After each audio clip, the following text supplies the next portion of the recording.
우리가 지난주에는 그리스도로 옷 입은 자라는 그 제목으로 같은 본문이죠. 오늘과 같은 본문으로 그렇게 함께 나누었습니다. 그리스도로 옷 입은 것이 무엇인가 함께 나누었죠. 인류 최초의 옷이 등장했습니다. 인류 최초의 옷이 뭐였죠? 아담과 하와가 죄를 짓고 타락해서 부끄러움을 느낍니다. 그리고 무화과 나무 잎으로 치마를 엮어서 입은 그 최초의 옷이 나옵니다. 이 최초의 옷은 무엇을 상징한다고 했습니까? 죄와 타락의 결과인 이 부끄러움을 가리기 위한, 죄와 타락을 해결하기 위한 인간의 노력을 상징한다고 했죠. 그리고 이 인간의 노력은 어떻게 됩니까?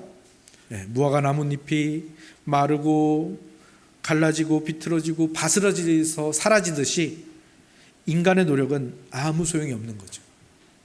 그래서 하나님께서 이제 아담과 하와에게 인류 두 번째 옷을 지어서 입히십니다. 그것은 바로 가죽옷이었습니다. 하나님이 지어서 입히신 가죽옷은 무엇을 상징하는 겁니까?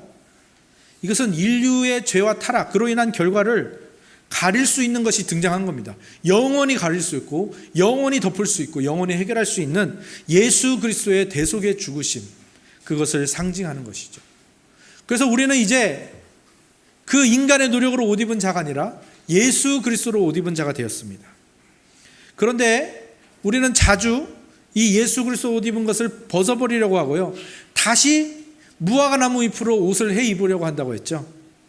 그것이 바로 이 갈라디아 교회에 들어온 가짜 복음의 정체였어요. 예수 그리스도를 믿는 믿음 외에 율법이 필요해, 할례가 필요해. 우리도 마찬가지죠. 예수 그리스도를 믿는 믿음 외에 다른 것이 필요해. 예수로 행복한 게 아니라 다른 데서 행복을 찾을 거야. 이 모든 시도들은 다 우리가 예수 그리스도 옷 입은 것을 벗어버리고 다시 무화과 나무로 옷을 해 입는 어리석은 시도라는 것을 우리가 지난주에 함께 나누었죠. 그러면 예수 그리스도로 옷을 입은 것이 무엇인가? 그것은 우리가 옷의 기능을 통해서 함께 살펴봤죠.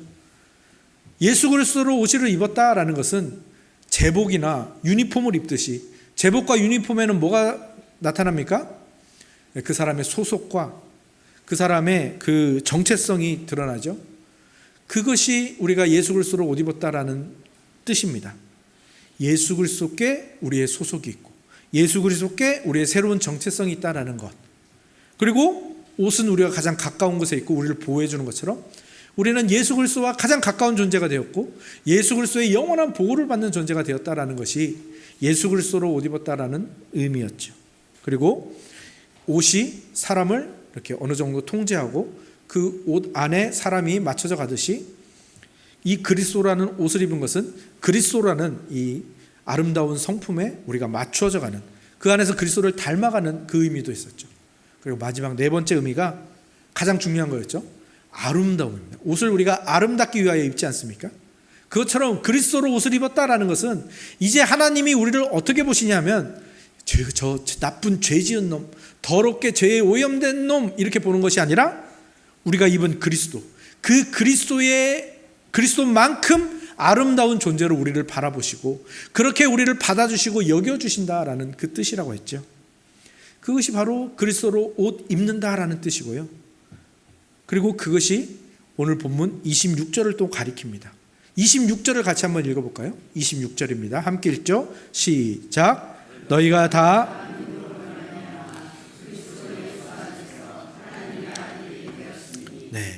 우리가 예수 그리스도 안에서 하나님의 아들이 된 것과 그리스도로 옷 입은 것이 같은 거라는 거예요. 이것이 바로 하나님의 아들이신 예수 그리스도로 우리가 옷을 입었기 때문에 우리가 드디어 예수 그리스도 안에서 하나님의 아들로 받아들여졌고 인정되었다라는 것을 고백하는 거예요. 그리고 이것이 오늘 본문 맨 마지막에 보면 이 구약으로부터 내려오는, 구약으로부터 약속되어 온 그 은혜의 언약에 의해서 이 아브라함의 진정한 자손이 되는, 바로 그것이 오늘 우리에게 이루어졌다라는 것을 고백하는 거죠. 그러니까 다시 말하자면 예수 그리스도로 옷 입은 것, 지난주에 나눈 거죠. 그리고 오늘 우리가 함께 나누는 예수 그리스도 안에서 하나님의 아들이 된 것, 그리고 29절에 나오는 아브라함의 진정한 자손이 된 것, 이 모든 것이 다 예수 그리스도를 믿는 믿음으로 하나님의 아들이 되었다라는 것을 가리키는 표현이고, 그것이 오늘 우리에게 일어났다라는 것입니다. 그리고 하나님께서는요, 이 일에 굉장히 적극적이시고 굉장히 진심이라는 거죠. 어떤 일에? 우리를 예수 그리스도 안에서 당신의 아들 삼으시는 일에 그렇게 적극적이시고 그렇게 진심을 보이신다라는 겁니다. 그리고 그 아들, 하나님의 아들이라는 이 신분과 정체성에 엄청난 것들을 숨겨 놓으셨어요. 우리에게 주고 싶어 하시는 것들. 그래서 오늘은 그 부분을 함께 살펴보려고 해요. 하나님의 아들이 된다라는 것이 무엇이고 어떤 의미가 있는지를 오늘 말씀을 통해서 함께 살펴볼 건데요. 먼저는 첫 번째로 하나님께서 왜 우리를 당신의 아들 삼으시려 하는가, 그 이유와 목적에 대해서 한번 살펴볼 거고요. 두 번째로는요, 그 이유와 목적을 살펴보면서 28절에 보면 그렇게 하나님의 아들이 된 우리를 하나 된다라고 표현하는데 여기에서 우리가 많은 실수를 하거든요. 그래서 이 하나 된다라는 것이 어떤 의미인지를 한번 살펴보려고 해요. 그래서 이 두 가지 살펴본 것을 가지고 어떻게 우리가 하나님의 아들이 된다라는 것을, 그리고 되었다라는 것을 우리 삶에 적용할 수 있을지를, 그것을 가지고 결론을 지려고 합니다. 그럼 우리가 먼저 살펴볼 게 뭐라고 했습니까? 하나님께서 왜 우리를 당신의 아들 삼으시려고 하지? 우리가 이것을 살펴보려고 해요. 근데 이것은요, 사실 지난주에 이미 힌트가 나갔습니다. 지난주에도 언급했듯이 하나님이 우리를 당신의 아들 삼으시려는 것은요, 우리에게 물려줄 게 있기 때문이에요. 물려줄 유산, 우리가 상속받을 유산이 있기 때문인데 그것을 주시기를 너무너무 원하시는 거죠. 그것을 우리에게 주시기 위해서 우리를 양자로 입양하시고 우리에게 그것을 상속하기를 원하시는 거죠. 상속자로 삼으시는 거예요. 그래서 여기서 아들은 상속자의 의미가 너무 강한 거죠. 그럼 우리가 상속받는 게 뭘까요? 우리가 하나님께 상속받는, 그러니까 하나님이 우리에게 너무너무 주고 싶어하는 그 유산이 뭘까요? 그것은 하나님의 사랑입니다. 그리고 하나님과 우리의 관계죠. 근데 이렇게 얘기를 하면은 이렇게 얼굴에 김샌다라는 그런 표정이 보이기도 합니다. 왜냐?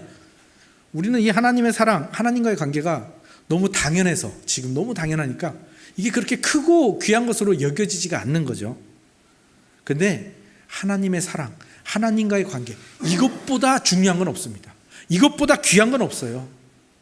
그리고요, 하나님과의 관계를 우리가 받는다라는 것은요, 우리가 하나님의 아들이 된다는 것은요, 하나님께서 가지신 모든 것, 하나님이 만드신 모든 것을 우리에게 주신다는 그 뜻이 들어있는 거예요. 그러니까 하나님과의 관계가 별거 아닌 것처럼 보이고 하나님과의 사랑이 별거 아닌 것처럼 보이지만 그 안에 엄청난 것들이 들어있다는 것을 우리가 꼭 기억해야 됩니다. 드라마나 영화, 소설 같은 데 보면은 작가들이 잘 사용하는 그 장치가 있어요. 뭐냐면 이 주인공이 뭔가를 이렇게 가져야 됩니다. 그리고 뭔가를 보답으로 막 상을 받아야 되는데 이거를 이 주인공에게 어떻게 줄까 생각하니까 어떤 식으로 하냐면은 주인공 부모가 숨겨놓은 재산이 있다거나, 그죠? 또는 이 부모의 어떤 친척 또는 조부모의 어떤 뭐 친척이나 자녀, 이런 형제나 친척 중에 굉장한 부자가 있는 거죠. 그리고 그 부자인 친척이 자녀가 없는 거예요. 그래서 이 유산을 어떻게 해야 되나, 이 남은 재산을 어떻게 해야 되나 하면서 그것이 이제 막 법적으로 관계를 따지다 보니까 이 주인공에게까지 오는 거죠. 이런 장치를 많이 사용한단 말이에요. 그리고 우리도 그런 것들을 하도 많이 보다 보니까 우리도 그런 발칙한 상상을 자주 하죠. 저도 그런 상상을 많이 해봅니다. 혹시 우리 할아버지가 나도 모르게 어디 땅을 사는 건 아닐까? 또는 우리 모르는 그 외삼촌이 나에게 물려주려고 지금까지 비밀로 하고 있는 건 아닐까? 그런 상상들을 해보게 됩니다. 어느 날 뭐 전혀 모르는 먼 친척인데 그 사람 이름으로 편지가 오고 거기에 뭐 법무법인 어디 거기서 변호사가 찾아갈 겁니다. 이런 편지를 받았다. 이런 상상들을 해보는 거죠. 그럼 그 상상들이 우리에게서 어떻게 이어집니까? 와, 그러면 그게 도대체 얼마일까? 그 땅이 도대체 얼마일까? 그러면서 막 상상을 하죠. 드디어 건물주가 될 수 있는 건가? 그럼 건물을 사야지. 그럼 건물을 사고 몇 층짜리를 사야지.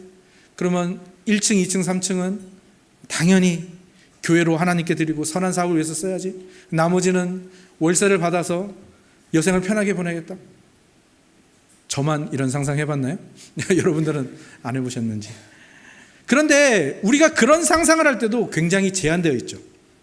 건물, 빌딩, 어느 지역 뭐 좀 해봤자 뭐 강남 아니면 뭐 외국 어디, 그런 상상을 할 때도 우리가 이 상상이 거기에 멈춰 있고 갇혀 있어요. 이게 우주까지 뻗어가고 저 은하, 이 큰 우주 전체적인 이런 상상을 하는 사람은 제가 본 적이 없거든요. 왜 그럴까요? 그게 우리의 한계죠.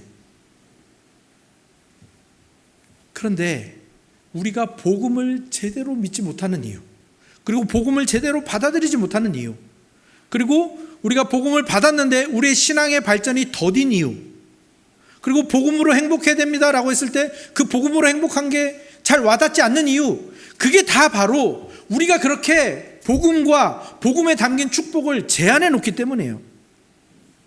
그런데 복음은요, 우리가 상상할 수 있는 것보다 훨씬 큰 것을 약속하고 있어요. 근데 훨씬 큰 것을 약속하기 때문에 사실 자잘한 게 잘 안 떨어지죠. 그리고 훨씬 큰 것을 약속하고 있기 때문에 그것을 가지려면, 그것을 갖추려면 뭐가 함께 올까요? 네, 고난이나 훈련이 같이 오거든요.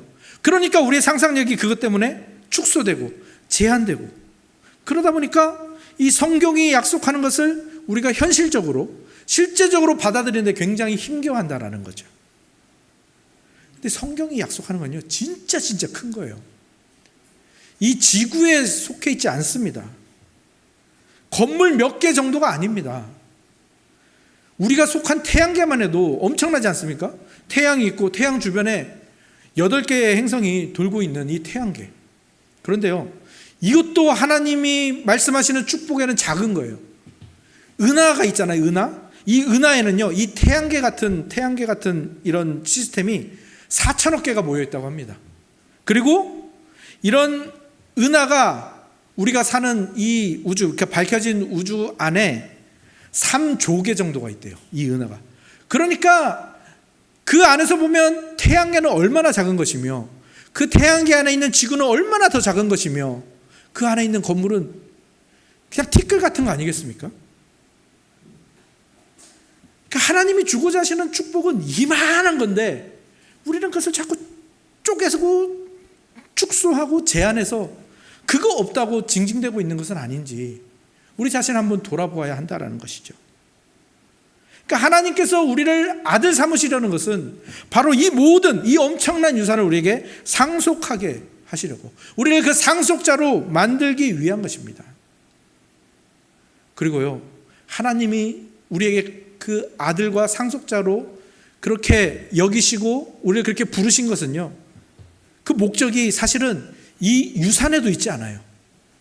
이 유산이 있다는 것을 우리가 알기를 원하시고 그로 인해서 그 다음 단계로 넘어가, 거기에 훨씬 더 큰 목적이, 훨씬 더 중요한 하나님의 목적이 들어있습니다.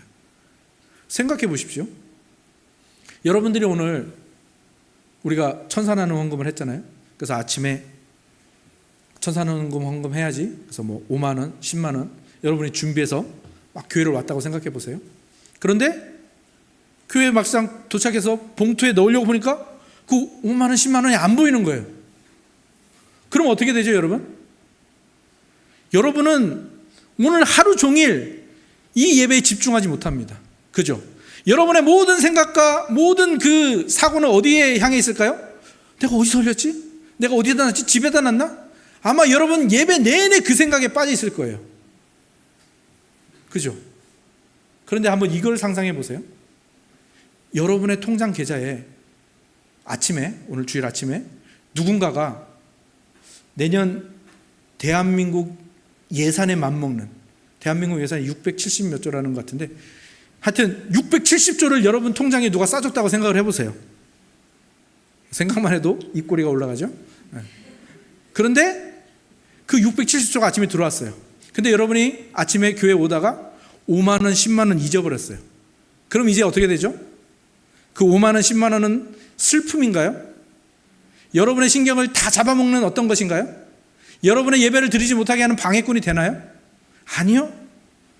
아주 사소한 문제가 되어버렸어요. 그냥 넘겨도 되는 문제. 하나님이 여러분을 아들 삼으신 것의 목적은 바로 거기에 있는 거예요. 여러분이 지금 굉장히 신경 쓰고 굉장히 잡혀있고 매여있는 그 문제가 여러분이 하나님의 아들이라는 것을 깊이 깨달음으로 말미암아 그것이 여러분에게 사소하고 별거 아닌 문제가 되게 하시기를 원하시는 거예요. 그게 하나님의 아들다운 거거든요. 제가 자꾸 이 모든 것들을 세속적인 가치에다가 비유하니까 그 가치가 자꾸 약해지는 느낌이 드는데요. 이 복음으로 말미암아 하나님의 아들이 됨으로 말미암아 우리가 누릴 지위와 상속이 얼마나 대단한지를 하나님이 알게 하심으로 말미암아 우리의 정말 그동안 우리를 괴롭히고 우리를 못 살게 굴었던 그 모든 문제가 사소하게 된다라는 겁니다. 우리가 받은 복이 그거예요. 우리가 받은 하나님의 아들이라는 신분이 바로 그것을 위한 것이라는 겁니다. 그래서 우리를 어디로 인도하는가 하면요, 우리가 지금 뭔가를 얻고 싶어하고 가져야 되겠다고 생각하는 그것들에 대해서 지나치게 집중하거나 기뻐하지 않게 만들어줘요. 그리고 우리가 잃어버렸거나 또는 갖지 못했거나 또는 손해본 것들, 그것에 대해서도 더 이상 슬퍼하지 않도록 만들어주는 겁니다. 이게 바로 하나님이 우리를 당신의 아들 삼으시려는 목적 중에 하나인 거예요. 그리고 또 하나의 목적은 뭐냐면요, 하나님께서 우리에게 엄청난 권력을 주시는 거예요. 우리가 진짜 뭐 어떤 권력 하면은 막 국가 권력급 뭐 이런 식으로 얘기하는데 그걸 넘어서는 거죠. 하나님은 전 우주급 권력을 넘어서는 권력을 우리에게 주고자 하시는 거예요. 이 부분에 대해서는요, 다음 주에 아마 더 자세히 다루게 될 건데요, 우리가 하나님을 아버지라고 부른다라는 건요, 우리에게 그 우주, 전 우주급 권력이 우리에게 주어진다라는 겁니다. 하나님이 아버지라는 것은요, 엄청난 권력입니다. 우리가 죄인인 우리가 하나님께 언제든지 친밀하게 다가갈 수 있다는 것이고요, 담대하게 하나님께 나와 드디어 예배할 수 있게 되었다는 것이고요, 그리고 무엇보다 하나님의 영원한 내 편, 전적인 후원자가 되신다라는 바로 그 권력이거든요. 인터넷에 보면요, 뭐 그런 후기들이 올라와요. 자기 막 선배인데 자기 선배가 굉장히 그 약간 뭐랄까요, 저처럼 불의도 잘 참고 어떤 막 불평이나 뭐 어떤 식당에 갔는데 손해가 나도 컴플레인도 잘 안 하고 싸움도 싫어하는 평화주의자였대요, 그 선배가. 근데 그 선배랑 그 사람이랑 어디를 가는데 그 동네에 좀 껄렁껄렁한 사람들이 그 선배랑 시비가 붙은 거예요. 그래서 그 선배가 그냥 가려고 하는데 이 그 껄렁껄렁한 사람들이 그 선배가 이제 자녀가 있었는데 그 자녀에 대해서 막 뭐라고 하고 너 자녀 가만히 안 놔둔다 막 이런 식으로 얘기를 했다라는 거예요. 그랬더니 갑자기 이 그렇게 평범하고 그냥 있는 듯 없는 듯 살았던 이 분이 갑자기 헐크로 변하더래요. 그러니 그 사람들 막 다 죽일 것처럼 막 그렇게 막 주먹질을 하고 그랬다라는 그런 얘기들 여러분 들어보신 적 있죠? 아마 저도 그럴 겁니다. 저도 싸움 싫어하는 평화주의자인데요, 만약에 누가 저한테 시비를 걸면 저는 미안해요, 죄송해요 하면서 피할 거예요. 그런데 누군가가 제 자녀를 공격한다? 그러면 아마 저는 눈이 뒤집혀지겠죠. 그죠? 제가 어떤 짓을 할지 저도 상상이 안 됩니다. 그렇지 않습니까? 저를 공격하는 것보다 훨씬 더 심한 게 저의 자녀를 공격하는 거거든요. 그러니까 하나님이 여러분을 하나님의 아들로 삼으셔서 여러분에게 주고자 하시는 축복은 바로 그 권력이에요. 하나님이 여러분을 그렇게 위하시는 거죠. 하나님이 우리의 아버지시고, 그래서 누군가가 우리를 공격하는 것을 하나님이 나를 공격하는 것으로 간주하겠다라는 것, 이것이, 이 권력이 바로 하나님의 아들이라는 여기에 하나님이 담아주신 놀라운 공격입니다. 하나님이 우리와 운명 공동체로 함께 하시겠다라는 겁니다. 그리고요, 우리가 지난주에 살펴본 것처럼 하나님의 아들이라는 이 지위를 왜 그리스도로 옷 입는 것으로 표현할까요?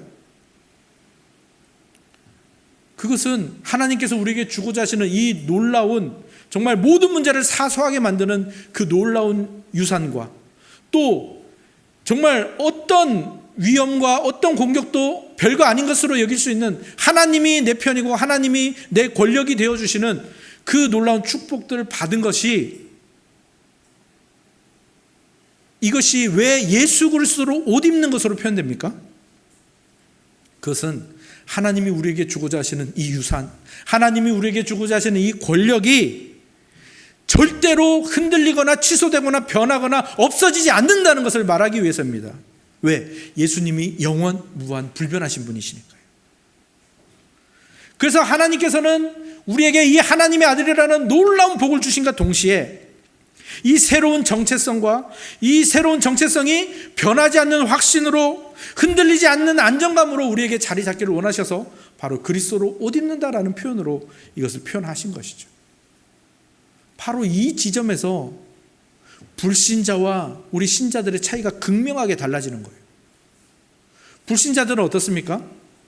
어떤 문제가 생겼습니다. 어떤 막 상황들이, 어려운 일들이 생겼어요. 그때 누군가에게 얘기하고 상담할 때는 있겠죠.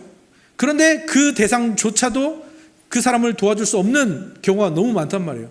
그리고 영원하지 않잖아요. 그 대상들은 무한하지도 않고 불변하지도 않고. 그러니까 대부분의 불신자들은 어떤 자기가 감당할 수 없는 문제가 닥쳤을 때 어떻게 됩니까? 좌절해버리거나 포기해버리거나 망가져버리거나 모든 것을 다 놓아버립니다. 심지어 극단적 선택까지도 할 수 있게 되겠죠. 근데 우리 믿는 자들은 다르다는 거예요. 우리는 어떤 분이 우리에게 그 도우심입니까? 영원무한 불변하신 진짜 하나님의 참 아들이 우리의 그 든든한 지원자이시고 후원자라는 거예요. 그리고 우리는 그분께 어떤 원망과 어떤 불평과 어떤 부르짖음이든지 그분에게 다 할 수 있다는 거예요. 그리고 그분은 그것을 해결할 능력이 있는 분이라는 거죠. 그런 분이 영원한 내 편이 되시고 변치 않는 나의 지지자와 후원자가 되신다라는 것, 그것이 바로 하나님의 아들인 우리가 받게 된 복인 것이죠. 그렇다면 이제 두 번째로 우리가 살펴볼 것, 28절에 나오는 그렇게 하나님의 아들 된 자가 하나가 된다라는 이 표현을 왜 했을까요? 그걸 살펴보고자 하는데, 이것은 분명합니다. 우리 모두가 이제 하나님의 아들이라는 신분을 받았고 그 안에 담긴 놀라운 복을 받았는데요, 그것을 가지고 우리가 잘못 사용할 수가 있다는 거예요. 어떤 식으로 잘못 사용합니까? 마치 이제 우리가 다 하나님의 상속자고 다 하나님의 아들이니까, 남자나 여자나 다 하나님의 아들이라고 했잖아요. 그러니까 이걸 뭐라고 생각하냐면 이제 우리 안에 어떤 차이와 구별도 없다고 생각하는 거죠. 그리고 성급하게 이제 그 차이와 구별을 없애버리려고 하는 거예요. 또는 그 차이와 구별 요거에만 집중해버리는 거죠. 그런 사람들에게서 그런 실수를 저지르고 그런 잘못을 저지른 사람들 입에서 자주 나오는 말이 뭡니까? 믿는 사람이 왜 저래? 그죠? 뭔가 지금 그 사람에게 나타난 어떤 점을 차이와 어떤 다른 점으로 생각하지 않고 못마땅한 걸로 여겨버리는 거, 없애버려야 되는 걸로. 그리고 또 뭐 있죠? 우리 교회는 사랑이 부족해. 뭔가 지금 차이와 구별점을 없애고 성급하게 거기에 뭔가를 덧붙여서 뭔가를 빨리 해결하고 싶은 그 마음이 그 실수를 저지르게 하는 겁니다. 우리 신자들이 예수 그리스도로 옷을 입었죠. 하나님의 아들이라는 신분을 받았죠. 온 우주의 상속자가 되었고 온 전 우주급 권력을 가진 사람이 되었습니다. 그리고 이 교회는 그런 사람들이 모여서 하나 되고 일치를 이룬 공동체죠. 그리고 우리는 잠시 후에 성찬을 받아 먹고 마십니다. 성찬은 어떤 것입니까? 가난한 자는 떡 1개 주고 부한 자는 떡 2개 주고, 가난한 자는 잔 조그만 거 주고 부유한 자는 큰 잔 주고, 그렇습니까? 아니죠. 모두가 똑같은 떡, 모두가 똑같은 잔을 받습니다. 우리는 하나됨과 일치를 이룬 존재라는 것을, 그리스도 안에서 이룬 것이라는 것을 고백하는 바로 그 성찬입니다.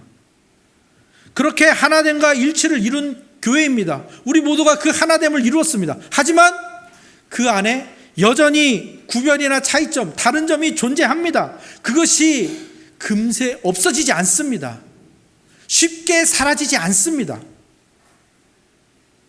그렇지 않습니까? 그런데 많은 경우에 그것을 성급하게 없애려 하다가 우리가 실수를 저지른다는 거예요.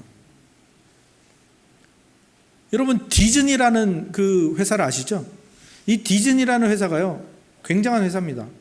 막 진짜 어떤 동화든지 정말 재밌고 아주 놀랍게 막 애니메이션을 만들어내던 회사인데, 이제 막 영화도 만들어내기 시작했고, 어느 순간 이 마블이라는 아주 거대 회사를 영입해가지고 그 이 미국 만화책에 나오는 그 히어로들을 영화화해가지고 정말 크게 흥행하고 성공한 그런 회사인데요. 어느 순간부터 이 디즈니라는 회사가요, 팍 꺾이기 시작했습니다. 관객들이 떨어지고 이제는 흥행보다 논란이 되기 시작하고, 그게 뭐 정확하게 언제인지는 모르겠지만 그 사실이 극명하게 드러나는 게 언제냐면요, 인어공주를 실사화 영화로 만드는데 흑인을 캐스팅을 했어요. 흑인 인어공주라는 이 개념이 굉장히 사람들에게 충격을 불러일으켜갖고 굉장히 논란거리가 되었습니다. 그리고 그들이 그 전까지 만들었던 그 마블의 그 히어로 영화에서는 보면 그 만화에 나오는 히어로들이 대부분 어떤 사람들이겠어요? 네, 근육질, 남자, 영웅이니까요. 그리고 보통 백인. 근데 이게 못마땅한 거죠. 이 차이와 구별점을 없애고 싶은 거예요. 그러니까 여기에 백인 이외의 인종을 무조건 끼워 넣어야 돼. 그리고 남성보다 여성을 더 많이 끼워 넣어야 돼. 이런 것들을 성급하게 이렇게 끼워 넣다 보니까 그 모든 균형이 다 무너져 버린 거예요. 그리고 많은 팬들이 떠나가기 시작했고요. 그 영화의 관객 수들은 정말 심각하게 줄어들었죠. 물론 그 약자를 배려하고 누군가와 누군가의 차이를 없애려는 그 시도가 나쁘다는 건 아닙니다. 잘못되었다라는 것은 아닙니다. 하지만 그것을 성급하게 했을 때 이런 실패와 실수를 저지른다라는 거죠. 근데 믿는 사람도 똑같다라는 거예요. 성경에서 하나님을 이야기합니다. 성경에서 하나님은 계속해서 공의를 이야기하죠. 공의에는 뭐가 들어있습니까? 이 평등과 공정이라는 개념이 들어있죠. 근데 이걸 가지고 성급하게 적용하기 시작한 거예요. 왜 우리 교회는 이러지? 그리고 어디에 이걸 사용하죠? 너는 왜 이거 안 해? 정죄하는데 이걸 사용한다라는 거예요. 그런 성급한 적용이 항상 위험한 결과를 낳았다라는 것을 지금 말씀드리고 싶은 겁니다. 그렇지 않습니까? 교회 내에서 남자와 여자가 다 하나님의 아들이다, 동등한 상속자다라고 말하니까 그것이 그러면 감사하구나라고 하는 게 아니라 어떻게 됩니까? 남자의 역할, 여자의 역할 따로 있는 게 아니야. 남자됨과 여자됨 그거는 따로 있는 게 아니고 모든 게 같은 거야. 모든 면에서 무관해. 이런 식으로 성급하고 정말 그냥 그것만 해결하기 위해서 적용해서는 안 된다는 거예요. 그러다 보니까 뭐가 생기는 겁니까? 그냥 동성애도 그냥 받아버리고, 그죠? 그 다음에 여성들은 남자를 혐오하고, 왜? 그동안 여성들이 억압받아 왔으니까, 그죠? 그래서 막 페미니스트가 생기고, 또 이 남자들은 이제 또 자기네들이 이제 그걸 대접을 못 받는다고 생각하니까 이 남초 카페를 만들어서 여성들을 막 공격하고, 이 남염과 여염이 이 한국 사이에 굉장히 크게 자리 잡았죠. 그리고 그 시작점에 교회와 성경이 있다라는 것이 너무 또 참 안타까운 일이기도 하죠. 이 세상이, 사람들이 살아오는 이 세상은요, 고대 사회로부터 현대 사회까지 쭉 이어져 올 때요, 부득이하게, 이게 좋다거나 옳다는 것은 아닙니다. 하지만 부득이하게 일부 사람들이 다른 사람들에 비해 좀 더 중요한 것처럼 여겨져 왔습니다. 나쁜 거죠. 근데 그렇게 되어 왔다고요, 사회가. 오늘 본문에도 보듯이 헬라인보다는 유대인이 중요하게 여겨졌고요, 종보다는 자유인이 중요하게 여겨졌고요, 여자보다는 남자가 중요하게 여겨져 왔습니다. 물론 요즘은 여성 상위 시대긴 하죠. 그리고 여기 나오지 않지만 흑인보다는 백인이 더 중요하고, 가난한 자보다는 부자가 더 중요하고, 이게 인류가 살아온 역사란 말입니다. 그게 잘 됐다거나 올바르다는 것이 아니라 그 모든 죄의 중심에 있는 자기 중심성이 인류의 역사를 그렇게 만들어 왔죠. 그런데 복음은 자기 중심성을 그리스도 중심성으로 바꾸는 것이지 그 나쁜 현상들을 없애거나 물리치는 도구가 아니라는 거죠. 그런데 이것을 성급하게 없애려고 하다 보니까 뭐가 생겼습니까? 공산주의가 거기서 나온 거고요. 아까 여성과 다른 인종들을 껴넣어야 된다라는 걸 요즘 PC주의라고 하는데, 그런 잘못된 사상들이 생겨나게 되는 겁니다. 하나님께서 우리를 그리스도로 옷 입히신 이유가 무엇입니까? 그리고 우리를 하나님의 아들 삼으신 이유가 무엇입니까? 우리가 그리스도 안에 있으면요, 그런 문제들, 남성과 여성이 그동안 그렇게 차별받아왔고 헬라인이나 유대인이 그렇게 다른 취급을 받았던 이 모든 문제들이 그리스도 안에 있으면 사소해진다라는 거예요. 그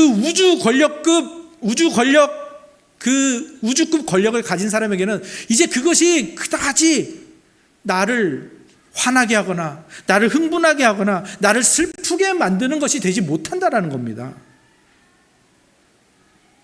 그것은 다른 어디서도 가능하지 않고 오직 예수 그리스도 안에서만 가능하다라는 것. 그래서 예수 안에서 우리를 하나님의 아들로 삼으셨다라는 것을 계속해서 강조하는 겁니다. 그리스도 안에 있을 때만 가능합니다. 근데 그리스도 안에 있다고 해서 그 문제점이나 다른 점이나 차이점들이 없어지는 게 아닙니다. 그냥 그 안에서 우리는 예수 그리스도 안에서 예수 그리스도를 닮아가는 거예요. 왜? 예수 그리스도가 어떤 분이셨는데요? 삼위일체를 한번 생각해 보세요. 성부 하나님, 성자 예수님, 성령 하나님 계시죠. 이 세 분은요, 그 존재와 본질과 어떤 지위든지 모든 것이 다 동등하단 말이에요. 그리고 동일해요. 그런데 예수님은 어떻게 하셨죠? 성부 하나님을 아버지라 부르면서요, 자기를 낮추시고 그 성부 하나님, 아버지 하나님의 말에 무조건 복종하셨어요. 이게 우리가 닮아가야 되는 부분이고요. 이것이 모든 문제를 해결하는 태도입니다. 남성이 여성에 대해서 우월감을 갖거나 또 반대로 여성이 남성을 혐오하거나 비하하는 그거 우리 할 필요 없습니다. 물론 고대로부터 남성이 계속 해온 여성에 대한 그 태도들과 여성을 억압하고 억눌렸던 이 모든 것들은요, 회개해야 될 부분이죠.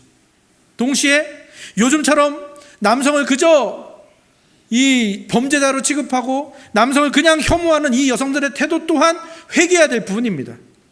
그런데 그 문제를 해결하는 게 아니라 복음과 예수 그리스도 안에서 하나님의 아들이 되었다는 것은 무엇을 만들어내고 있냐면요, 이 남자와 여성의 관계, 그 문제를 해결하는 데 있는 게 아니라 이 남자와 여성이 마치 성부 하나님과 성자 예수님의 관계를 닮아가도록 만든다라는 겁니다. 그 안에서 모든 차별과 모든 구분과 모든 다른 점은 사소해지는 거예요. 그것이 하나님의 아들, 예수 안에서 하나님의 아들이라는 우리가 받은 축복의 정체인 겁니다. 오늘 우리는 성찬식에 참여합니다. 우리는 예수 그리스도 안에서 하나됨과 일치를 고백하죠. 우리가 나누어 먹는 떡은요, 한 덩어리의 떡에서 떼어진 겁니다. 우리가 나누는 잔은요, 한 주전자에서 흘려진 겁니다. 우리는 모두가 다 다르죠. 너무 많은 차이를 가지고 있습니다. 남성과 여성만 다릅니까? 남자와 남자도 다릅니다. 저와 강도사님이 다르고요, 강사님과 장로님이 다르죠. 완전히 다릅니다. 그런데 그래서 우리는 어떤 것으로도 하나가 될 수가 없어요. 어떤 것으로도 일치를 이룰 수가 없어요. 불가능합니다. 그런데 오늘 이 성찬은 무엇을 말해줍니까? 오직 예수 그리스도 안에서만 우리가 하나가 될 수 있는 겁니다. 우리는 예수 그리스도 안에서만 하나님이 우리의 아버지시라는 것을 고백하고 우리가 하나님의 상속자라는 것을 깨닫게 됩니다. 그리고 이 고백 안에서 우리의 차이와 구별과 다른 점은요, 점점점 사소해지는 겁니다. 그게 우리가 성찬에 함께하는 목적과 이유가 거기에 있는 것이죠. 이 동일한 고백, 이 하나됨을 우리가 이룰 수 있는 이유는 무엇입니까? 이 성찬을 제정하시고 이 성찬을 직접 우리에게 주시기 위하여 십자가에 죽으신 예수님이 우리의 모든 죄와 그 죄의 결과인 죽음과 부끄러움과 그 모든 비참함을 다 가지고 죽으셨기 때문입니다. 그리고 예수님께서 죽으시고 다시 살아나실 때, 하나님이 다시 그를 살리셨을 때 받은 하나님의 참 아들이라는 그 신분, 그리고 모든 우주의 상속자라는 그 신분, 그것을 우리에게 주셨기 때문입니다. 그러니까 오늘 이 성찬에 함께 하시면서 여러분이 받은 새로운 신분, 그리고 여러분이 상속받은 그 엄청난 축복, 그리고 여러분이 받은 그 권력을 한번 묵상해 보시기 바랍니다. 그리고 그것을 가지고 새로운 시야와 새로운 관점으로 자기 자신과 여러분 옆에 있는 지체들을 바라보시기 바랍니다. 그 안에서 이 길로 가는 것, 이 태도로 가는 것이 복음으로 행복한 것이구나를 깨닫는, 그리고 그것을 위해서 힘쓰시는 저와 여러분들이 다 되시기를 주님의 이름으로 축원합니다. 아멘.